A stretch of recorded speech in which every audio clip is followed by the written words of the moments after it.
ከሰሞኑ በሕይወቴ አንድ ነገር ተማርኩ። አንድ ሰው ድንጋይ በወፍ ላይ የሚወረውረው ለትምህርት፣ ለማስጠንቀቂያነት ወይም ለጨዋታ አይደለም፣ ለመግደል እንጂ። ወፏም ለምን እንደተወረወረባት ምክንያቱን ለማወቅ ቁጭ ብላ አታስብም፣ ጊዜም አታባክንም፣ ትበራለች እንጂ። ምክንያቱም መርሳት ከመረዳት የበለጠ አስፈላጊ ነው። ሰው ግን ብዙ ጊዜ ስለተወረወረበት ድንጋይ ምክንያትና ውይይት ይፈልጋል። መሞቱን ለሚፈልጉ ሰዎች እንዲረዱ ጥረት ያደርጋል። ከዛ ቁጭ ብሎ መልስ ይሰጣል፣ ለምን እንደከዱት ያስባል።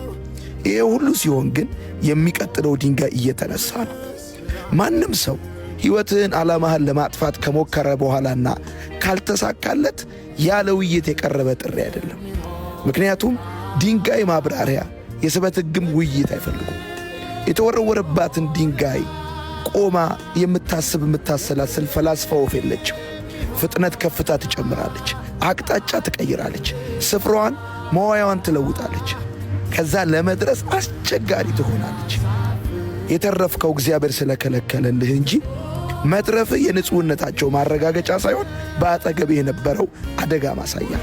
ስለዚህ አንተም ፍጥነት ከፍታ ጨምር፣ አቅጣጫ ቀይር፣ ስፍራ ለውጥ። ለመደረስ አስቸጋሪ ሁን።